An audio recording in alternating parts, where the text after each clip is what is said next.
Week 5 of the year is almost over. I'm Marty with Warehouse and Operations as a career. How is your year going so far? I have mine planned out pretty much through the second quarter, and I've got to say I am right on track.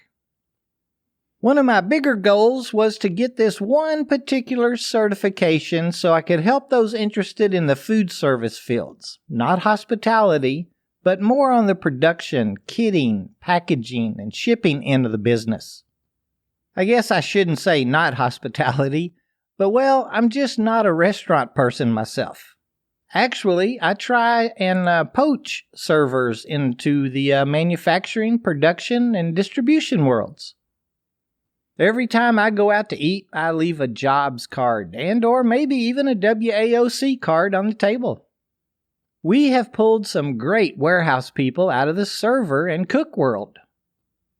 Anyway, I have already received that certification, and not only as an instructor, but a proctor as well. Another 2022 goal was to give a class for such, and I am happy to say that I am in the scheduling phase of that class with the Salvation Army right now. 5 weeks in, and I am right on track, and I hope you are also. It's all about our own personal success, right? Okay, so back to my notes. Late last week, I received a phone call from a recruiter friend asking if I knew anyone that wanted to work. I told her certainly. I had just been looking at the Bureau of Labor Statistics reporting for December and shared that the number of persons not in the labor force who currently want a job was pretty much little changed at 5 million in December. I explained that this measure decreased by 1.6 million over the year, but is 717,000 higher than in February of 2020. Now, these individuals were not counted as unemployed because they were not actively seeking work during the 4 weeks preceding the survey that was used for the report. Now, her and I do not really see eye to eye on the recruiting process. It's not like apples to apples with us. Probably more like raisins to grapefruits, to be honest. She is a corporate recruiter for all the warehouse positions in her distribution center, where I deal more with the sourcing world and agency recruiters. Anyway, after she did not find my explanation above funny at all, she posed the question to me. She asked, "What is your largest challenge in hiring someone in today's market?" I explained that I'm not one that could answer that question, but that I knew people who could. I even decided to expand on it a bit by asking teams in the frontline management world the same question. I kind of threw it out there. What are your challenges, if any, in recruiting experienced talent today and when hiring new boots to our industry? I posted that to a few recruiter groups and spoke with 12 frontline supervisors in the fields and on the docks. I had 7 recruiters reply and share their thoughts with me. 3 of them were corporate in-house recruiters, 3 were agency, and 1 was an independent or a contract recruiter. All 19 in either manufacturing, production, or distribution, and all sourced, hired, or trained for those light industrial positions. Are you ready for a shocker? 18 of the 19 said they wanted to hear more honesty from their applicants. Let me break that down a bit more. Recruiters noted that over the last 12 months, they had seen people exaggerating their work histories. A few mentioned they were seeing exaggerating to the extreme. They felt like applicants may be trying to cover any long stretches of unemployment. By the way, each said that didn't really matter to them, not like it did 2 years ago. The frontline managers I was dealing with used the word honesty in regard to experience with the equipment. Across the board, these individuals said that 25% of the people sent to them that had stated they had experience on the electric pallet jacks and stand-up forklifts had done more than a little bit of exaggeration about those experiences. Of course, this is concerning to them because of the dangers to themselves and others.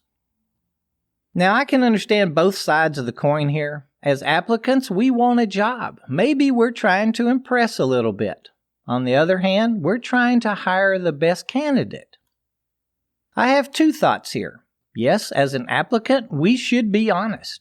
There is no reason to get hired or accept a position that we are not qualified for and are not going to be able to perform.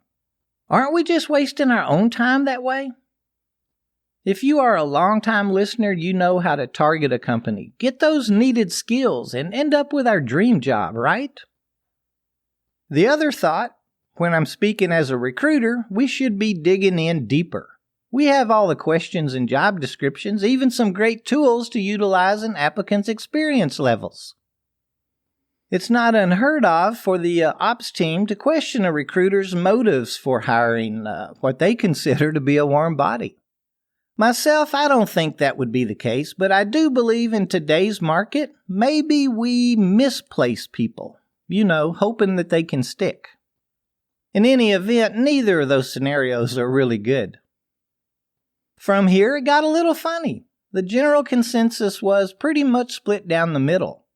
It seemed everyone had their own opinions. I guess here, looking over some of the quotes, I guess maybe 50% in each field spoke about the same things.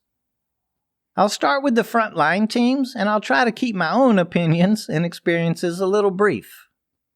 So here are a few of the frontline wishes. I need more team members or team players. I'm seeing a lot of, it's all about me on the floor.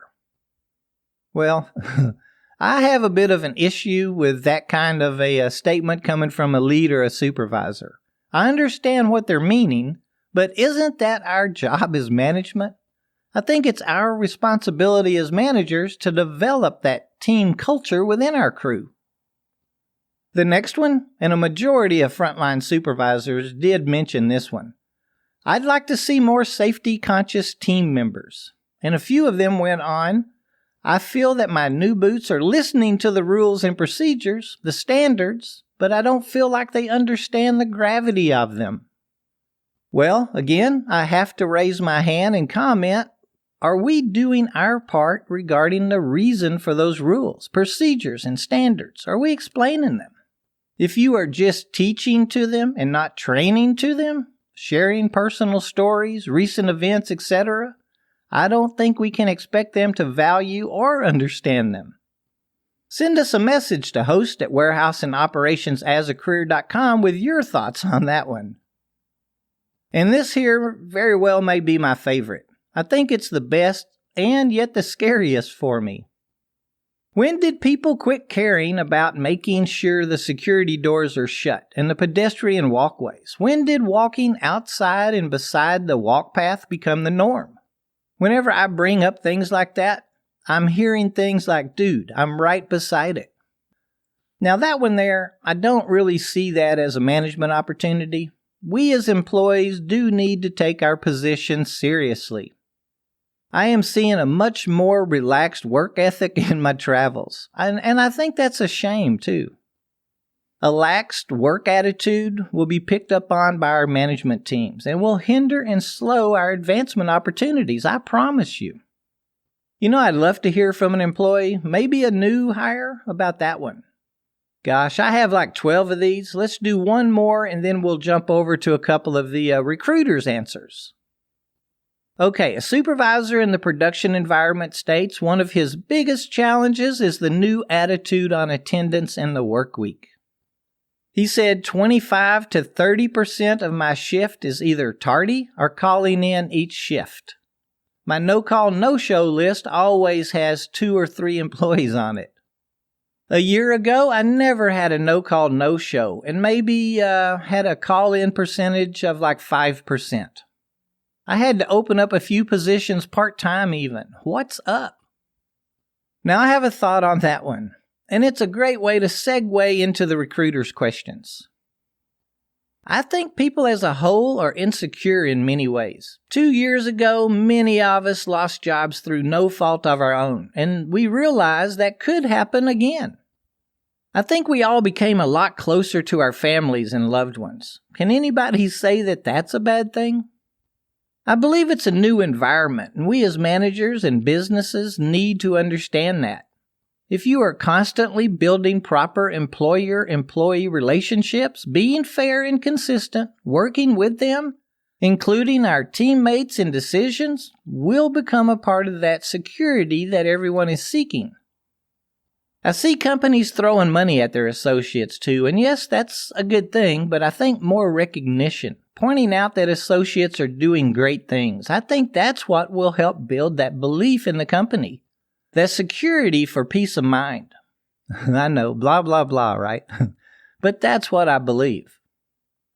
So, recruiters. Across the board, the recruiters agreed that one of their biggest challenges were applicants scheduling an interview and then ghosting them.